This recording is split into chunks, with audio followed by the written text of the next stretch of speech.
Hello. I want to talk about something I think we all have in common, and that is if we sit there and think we can't help it. If the narcissist could just be the person when we met them, man, it would be perfect. And that's, of course, the draw that keeps us there. Yes? Okay. I call that the 5% guy. Again, my pronoun is he. Please use your pronoun, whatever it is. But the guy from the love bombing phase, the beginning, the good guy, the false self, before they took the mask off, I call that the 5% guy because I feel like that's 5% of them, and 95% is the rest of them. Because the rest of them is the real them, which, poor things, isn't even a real personality, is it? When you're just juggling a cycle your whole life, you don't even get to be a personality because you're different every 2 months with all these different people. No consistency. It would drive me nuts. But anyway, the 5% guy, if he could be now, here's the thing. I think people don't like to say that out loud because we're supposed to have learned by now that they are not that person. They are not going to be that person. So we're not supposed to sit there and say, if they were that person, I would still love them. I'm here to tell you, I'm saying it right out loud because I don't want people's feelings invalidated. It seems to be a theme lately because I hear some judgments, but that might make somebody feel bad about their feelings. I'm the first one to say, if my narcissist showed up and he had a certificate from the Wizard of Oz and he said he is 100% now that 5% man, I would take him back tomorrow. That means the other 95% is gone.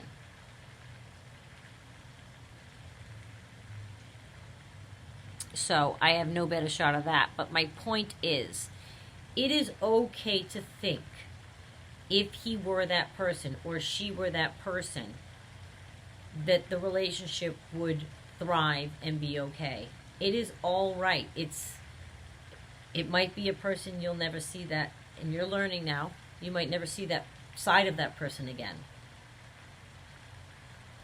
Ever. Which is, again, of course, the trauma bond that keeps us hanging on and working for it. We want it. We're addicted to that person.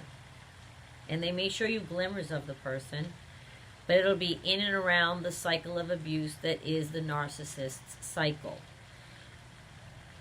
My point in making this video is, I think it's okay to feel that way. I think that's a very normal way to feel. That if that person did exist, you would love them. It's no different than having a fantasy person. The danger is getting hung up that the fantasy of the 5% guy being 100% the 5% guy. That fantasy is dangerous because the hope is dangerous because that won't happen.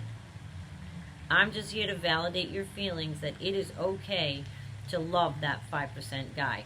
I love my 5% guy. And that's been a tough thing to walk away from. That was tough. I already told you, I fibbed on myself that I'm a codependent empath. You think it was easy walking away from somebody that you loved? And I love hard. I'm half Italian, half French. I love hard, I fight hard, it's all hard. Well, in relationships I fight hard. I don't really fight elsewhere. We already talked about that too. My point is this. I don't want anyone to ever feel like they fell in love with the wrong person or they made an error that was so big that they carry that weight on them.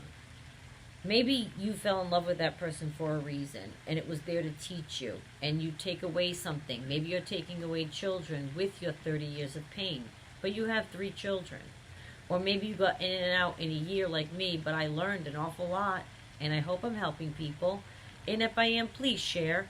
I never ask for subscribe. Please subscribe, and you're supposed to say like, subscribe, share. Please do that, because this forced me into making all these videos. That's the reason I met my narcissist. I'm 1,000% convinced. But I would still, yes, I would take him back if he were that person. Certificate from the Wizard of Oz. So don't feel bad. Please don't. I think it's normal. What they gave you, what they showed you, albeit manipulation, please do not get this video confused. The message is still very clear. They gave you was magical, but it was manipulation, it was calculated, it was mirroring, it was trying to get you to get All of that, we've discussed that. So don't get confused that, oh, but if he gets, he showed me a sign of himself. No, no, no. No, no, no, no, no, no, no. I was being facetious. I was being, you know what I mean? Because I'm trying to make a point to you that it's okay to be that in love with that person, even if they're no longer here. I was in love with Scott Baio when I was 12. I stood in line at the Civic Center to give him a kiss on his cheek and get him to sign my little 8x10.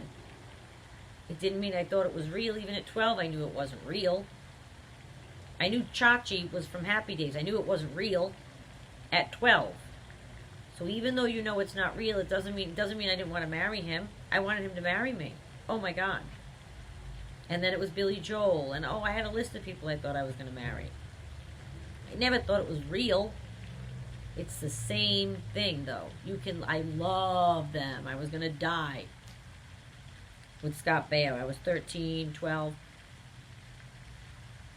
It's the same thing. You can absolutely love the person they showed you. Just please remember, it is that level of fantasy. They are not coming back. I have done the legwork for you. I have looked it up.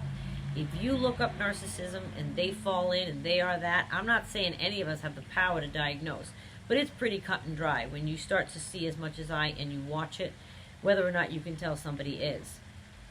So if you determine that they are, that 5% guy is never going to be the guy that they are. Now, you might just be going out with a jerk who needs a little shove to get back into who he was. I don't know what your situation is. But don't beat yourself up if you're still in love with your 5% guy. I am. I'll say it right out loud. I just know he's not here. He wasn't real. It's a difference. It's tough. Good luck.